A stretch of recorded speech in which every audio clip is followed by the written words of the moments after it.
లతా మంగేష్కర్. 90స్లో విడుదలయ్యే cinema hit అవుతుందా flop అవుతుందా అని నిర్ణయించే పేరిది.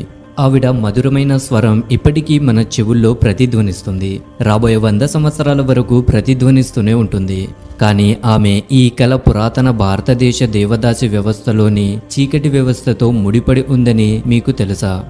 గోవాలోని మంగేషి ఆలయం భారతదేశంలోని మిగిలిన ఆలయాల కంటే భిన్నమైన కారణాల చేత ప్రసిద్ధి చెందింది. లతా మంగేష్కర్ తండ్రి మాస్టర్ దీనానాథ్ ఈ ఆలయంలో సేవకుడిగా ఉండేవాడు. ఎందుకంటే వాళ్ళ ముత్తాతల నుండి మొదలుకొని ప్రతి ఒక్కరూ ఆలయానికి సేవకులుగానే పనిచేశారు. అండ్ అంతేకాకుండా దీనానాథ్ తల్లి యేసుబాయి రానే ఈ ఆలయంలోని దేవదాసి కమ్యూనిటీకి చెందినవారు. ఆవిడ తన కళను అద్భుతంగా ప్రదర్శింపజేయడం ద్వారా ఆమెను కళావంతి అని కూడా పిలిచేవారు. అయితే తన అద్భుత నైపుణ్యాన్ని ఆవిడ తన కుమారుడికి అందిస్తే ఆయన దాన్ని తన కూతురిని అందించాడు. కానీ సమాజంలో వ్యభిచారం పెరిగిపోతుందని భావించిన బ్రిటిష్ ప్రభుత్వం దేవదాసి వ్యవస్థను భారతదేశమంతటా నిషేధించింది. అయితే ఆ కాలంలో గోవా ఒక పోర్చుగీస్ కాలనీగా ఉండేది. కాబట్టి దేవదాసి వ్యవస్థ నిరంతరంగా అక్కడ కొనసాగింది. సో అసలు ఈ దేవదాసి వ్యవస్థ అంటే ఏమిటి, ఎలా ఏర్పడింది, దేవదాసి వ్యవస్థను ఆలయాలతో ఎందుకు ముడిపెట్టారు, ఆలయాలతో ముడిపడి ఉన్న ఈ వ్యవస్థను బ్రిటిష్ వారు ఎందుకని వ్యభిచారంగా భావించారు, ఆలయాలతో ముడిపడి ఉన్న ఈ వ్యవస్థను బ్రిటిష్ వారు ఎందుకని వ్యభిచారంగా భావించారు వంటి మొదలైన అన్ని ప్రశ్నలకు సమాధానం తెలుసుకునే ముందు ఒక కథ గురించి మాట్లాడుకుందాం. సప్త ఋషులలో ఒకరైన ఋషి జమతాగ్ని తన 4 కుమారులను వారి తల్లి రేణుకాదేవి తలను కత్తిరించమని కోరుతాడు. ఎందుకంటే రేణుకాదేవి ఎప్పుడూ తన భర్త దినచర్యల కోసం నది నుండి నీటిని తీసుకువచ్చేది. కానీ ఒకరోజు ఆమె నీళ్లు తీసుకురావడానికి కొలనుకు వెళ్ళినప్పుడు అందులో ఒక గంధర్వరాజు తన రాణితో సరదాగా సమయాన్ని గడుపుతూ ఉంటాడు. ఆ దృశ్యాన్ని చూసిన రేణుకాదేవి దృష్టి ఏకాగ్రత తాను చేసే పని నుండి మరలుతాయి.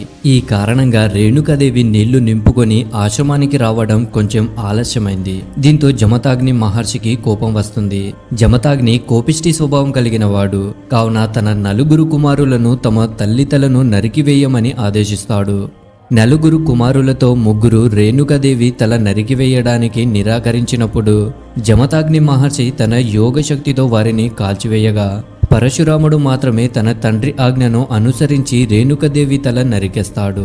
దాంతో సంతోషించిన జమతాగ్ని ఏం వరం కావాలో కోరుకోమని పరశురామునితో చెప్పగా పరశురాముడు తన తల్లిని మరియు తన సహోదరులను మరలా పునర్జింపచేయమని కోరుతాడు. కానీ రేణుకాదేవి నరికివేయబడ్డ తల లభించకపోవడంతో జమతాగ్ని ఒక లోవెస్ట్ క్యాస్ట్ వర్గానికి చెందిన స్త్రీ తలను నరికి రేణుక శరీరానికి జత చేయడం ద్వారా ఆవిడ మళ్లీ జీవం పోసుకుంటుంది.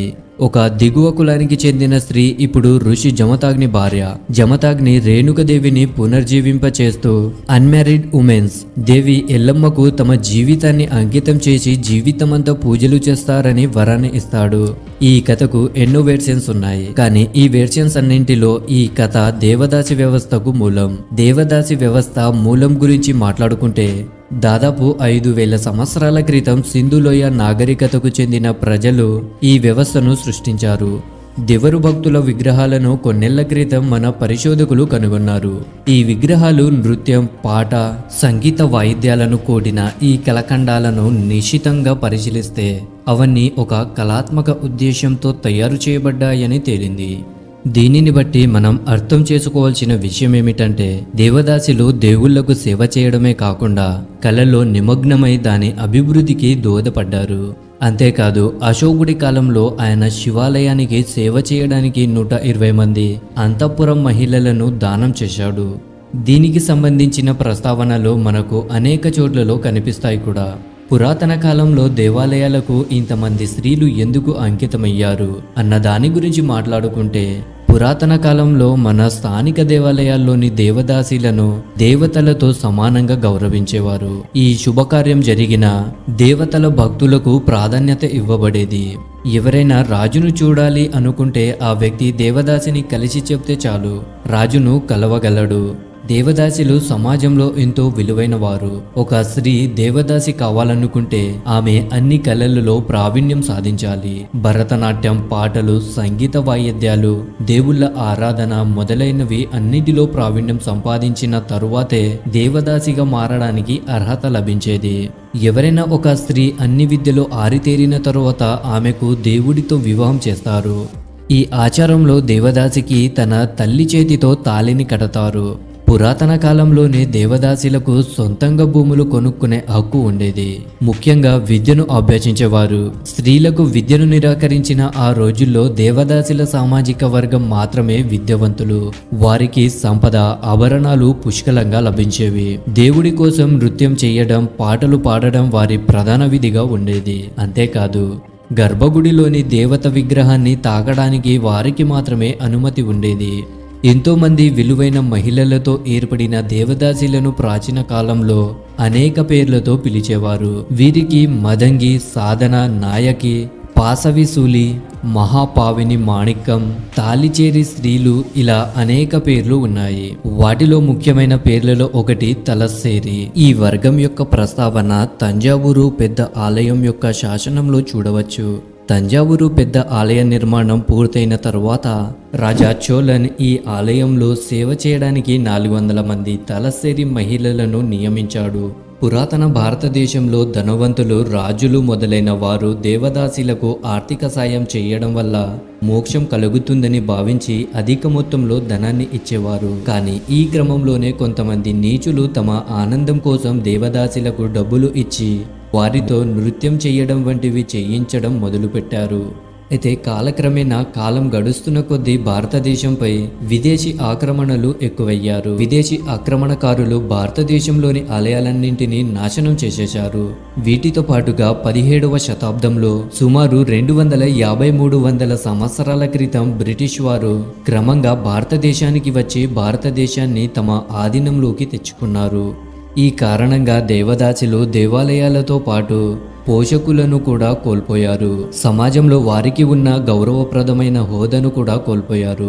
నిధుల కోత కారణంగా దేవాలయాల్లో కళారూపాలను ప్రదర్శించి దేవుడిని సేవ చేయడానికి బదులుగా రాజులు మరియు ధనిక భూమి యజమానుల కింద పనిచేయవలసి వచ్చింది. దీనినే అలుసుగా భావించిన రాజులు, ధనికులు దేవదాసీలను పడక సుఖం కోసం ఉపయోగించుకోవడం మొదలుపెట్టారు.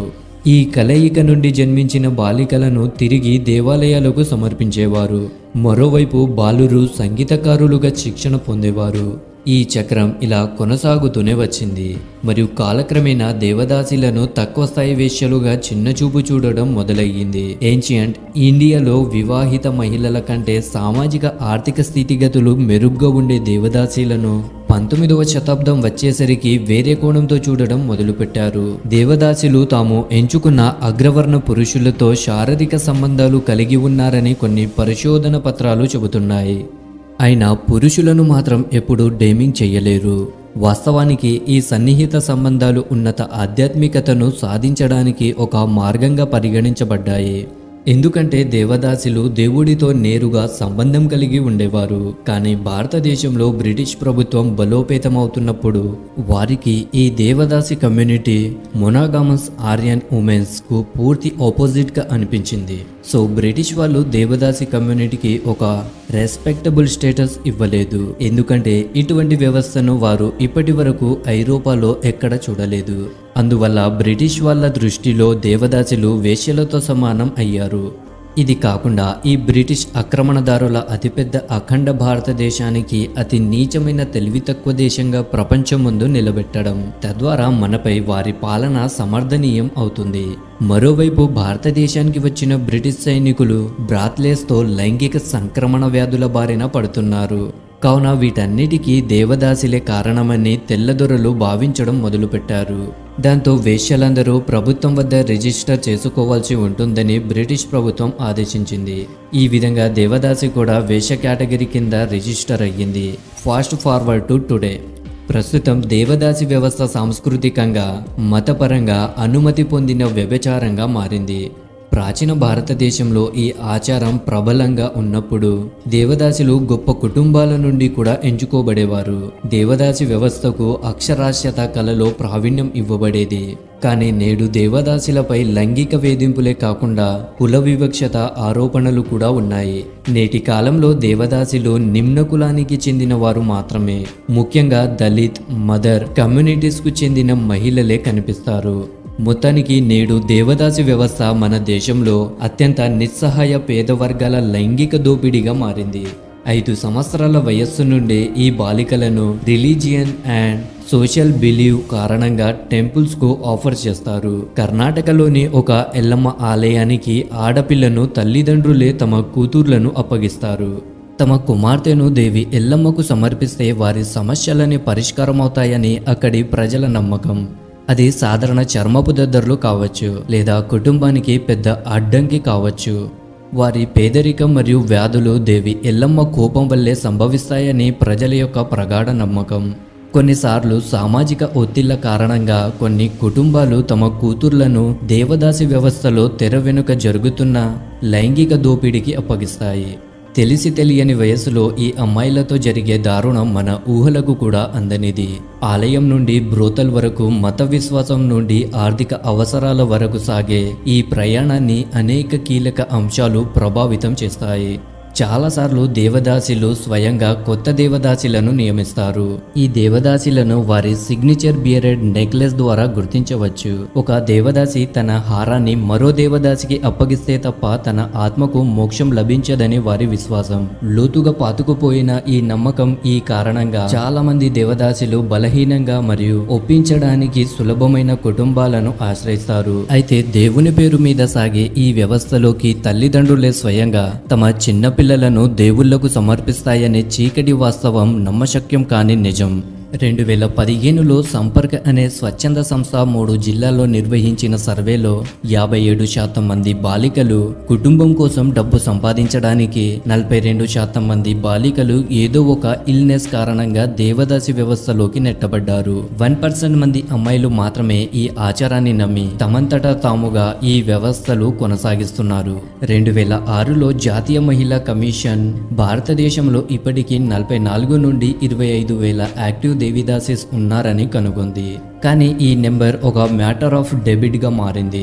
ఎందుకంటే చాలా వరకు అఫీషియల్ ఏజెన్సీస్ దేవదాసిస్ ఎగ్జిస్టెన్స్ ను కనీసం అక్నాలెడ్జ్ కూడా చేయవు. 2008లో ఐక్యరాజ్య సమితి ముందు జాతీయ మానవ హక్కుల కమిషన్ భారత్లో 4,50,000 మంది దేవదాసులు ఉన్నారని నివేదికని సమర్పించింది. మొదట ఈ ఆచారానికి వ్యతిరేకంగా బ్రిటిష్ వారు లవ్స్ ఇనాక్ట్ చేశారు. బాంబే దేవదాసి ప్రివెన్షన్ యాక్ట్తో దీన్ని చట్టవిరుద్ధం చేశారు.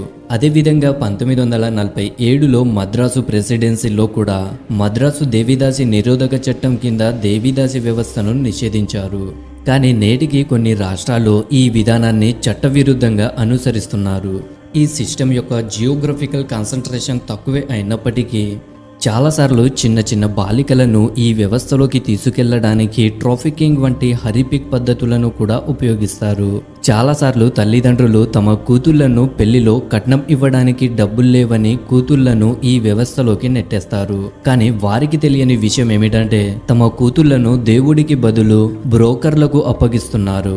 ప్రాచీన భారతదేశంలో రాజసాన్ని కలిగి ఉండే దేవదాసి వ్యవస్థ కళాభంగం, పేదరికం, కుల సాంస్కృతిక అణచివేతతో ఆ హోదా అంతమైందని సమాజం వారిని అపఖ్యాతి పాలు చేసింది. దేవదాసి వ్యవస్థ ముసుగులో మగ్గిపోతున్న మహిళలను వీటన్నిటి నుంచి బయటపెట్టేందుకు ప్రభుత్వం తీసుకురావాల్సిన మొదటి అడుగు థోరో సర్వే నిర్వహించి దేవదాసుల వాస్తవ సంఖ్యను కనుగొనాలి.